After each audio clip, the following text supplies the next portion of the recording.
Καλωσορίσατε στο πρώτο πείτε μου εσείς. Αν δεν ξέρετε τι είναι το πείτε μου εσείς, δείτε το προηγούμενο μου βίντεο. Σας είπα να μου πείτε έναν ωραίο τρόπο να ξυπνάει μια μάνα το παιδί της. Να δούμε τις απαντήσεις σας.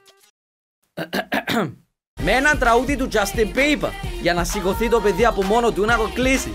Να μην το ξυπνήσει. Εντάξει, προσπάθα να μπεις λίγο μες στο νόημα του παιχνιδιού. Ξύπνα, αλλιώς θα σε γαμίσω ανάποδα. Η μάνα μπαίνει στο δωμάτιο με ένα τηγάνι και ένα κουτάλι και αρχίζει και χτυπάει. Σήκω πάνω, βρε κολόπεδο! Σήκω, μαλακισμένο, γάμο τη μάνα σου! Λέει η μάνα στο παιδί. Να σου βάζει όπερα. Μου το έχει κάνει. Ήταν απέσια εμπειρία. Τουλάχιστον δεν σου έβαλε Lil Wayne. Άμα είναι αγόρι το παιδί, η μάνα να βάλει Pornhub σε ένα βίντεο στο μεγάφωνο. Άμα είναι κορίτσι, τραγούδι τον One Direction. Ρε φίλε, δεν είναι όλα τα κορίτσια φαν το One Direction. Κάποιες είναι απλά του Harry Styles. Να τον χτυπήσει στα αρχίδια και να του βγάλει μια τούφα τρίχες. Κάποια κορίτσια δεν έχουν αρχίδια. Με νεφ. Έπρεπε και εγώ να το κάνω Google. Δεν θα πας σχολείο σήμερα. Ενώ θα ξυπνήσει το παιδί, η μάνα θα πει θα πας. Χαχα.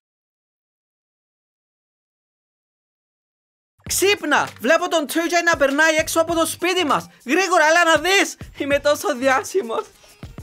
Να τον πετάξει από το κρεβάτι. Τέρματα ηχεία με Lil Wayne, holy Weezy.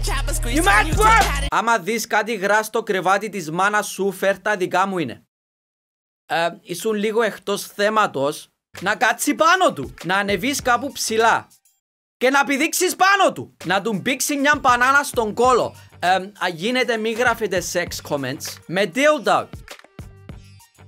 Όπως σας είπα, μη γράφετε sex comments. Να φέρνει μια πουτάνα να του παίρνει τσιμπούκι. Μαλάκες! Μιλάμε για μια μάνα με το παιδί της. Ξυπνώ και μόνος μου, εν είναι ανάγκη να έρθει η μάνα μου να με ξυπνήσει. Αν δεν θέλεις να παίξεις, απλά μη γράψεις comment.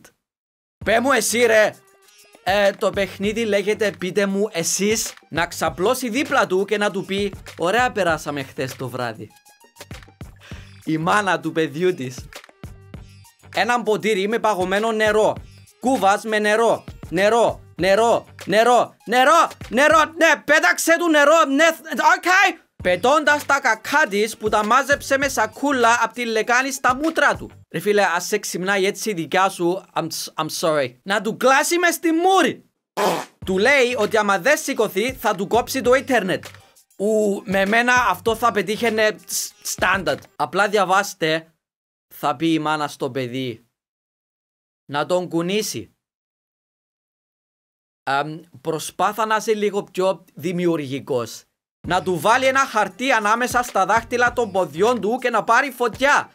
Να, μια δημιουργική μάνα. Με έναν έξυπνο σαρκαστικό αστείο τρόπο. Κατάλαβα. Έξυπνος ο τηλέμαχος. Να του κάνει αποτρίχωση στα φρύδια. Έτσι σίγουρα δεν θα πάει σχολείο. Ξύπνα παιδί μου, θα αργήσεις για το σχολείο. Μαμά, δεν είμαι καλά, είμαι άρρωστος. Εντάξει παιδί μου, κοιμήσου. Και το απόγευμα θα πάμε να σου κάνουν κολονοσκόπηση να δούμε τι έχεις. Να τον κατουράει. Φαντάστου να σε ξυπνάει έτσι η μάνα σου. Να το ξυπνάει βάζοντας του το τραγούδι βάλε προφυλακτικό μωρό μου. Αυτό φωτεινή είναι λίγο πιο σαν νανούρισμα. Να πάρει το κινητό του και να κάνει πως διαβάζει τα μηνύματα του. Αυτό είναι το πιο πετυχημένο. Με αυτό θα σηκωνόμασταν όλοι. Να πετάξει μια γάτα στο κεφάλι του. I don't know. Να βάλει δυνατά στην τηλεόραση την πρωινή λειτουργία της εκκλησίας. Του έχω πάθει. Ωραία μάνα έχεις Δημήτρα. Και τελευταίο, ηλεκτρική σκούπα. Δίπλα από το κεφάλι σου. Ωραίες οι απαντήσεις σας. Μπράβο. Για το επόμενο πείτε μου εσείς, θέλω να μου πείτε. Αν ήξερες πως αύριο θα πεθάνεις, τι θα έκανες σήμερα?